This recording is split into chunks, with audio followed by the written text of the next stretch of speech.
have to admit, I'm already wary of legacy sequels in horror as is.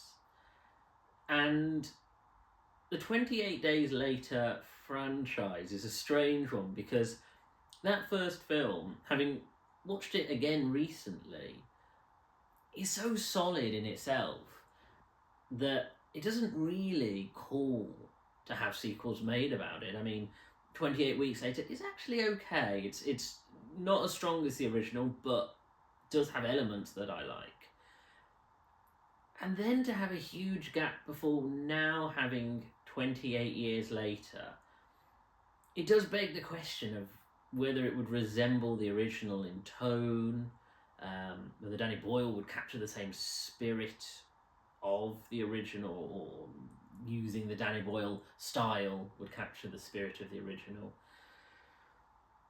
And it doesn't. It's a very different kind of film, but that's not necessarily a bad thing. I mean, 28 years later definitely feels like it wants to tell a completely different kind of story. It's not really a horror. In fact, I would say almost definitively it's not a horror. In the way that I suppose 28 Weeks Later is a very different film from Days, this is in itself, I mean, it kind of captures the idea that the world, at least as far as the UK is concerned, is a different entity, and wants to look at sort of the anthropology of how humans can continue whilst the I don't know if they're ever given a name, but the people infected by the rage start to form their own civilization, and so there is something interesting. I mean, there is this subtext about masculinity and identity, where you have the Aaron Taylor-Johnson character, who's very much more of a traditionalist, old-fashioned type hunter.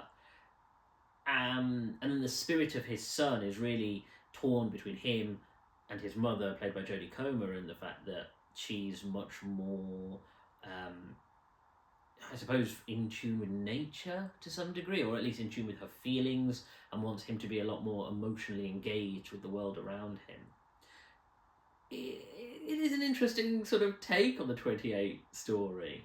There are some really interesting elements about the wider world, the fact that this seems to have only been contained to the UK, and we do get this strange interaction with people who live in a world that seems to resemble our own outside of the UK, and how that rubs up against this version of history. And then there's a strange wider story setup for the sequels that are already being lined up, that we get an interesting prologue and a strange epilogue that both seem to want to do something, again, very different from what we're watching or what's come before.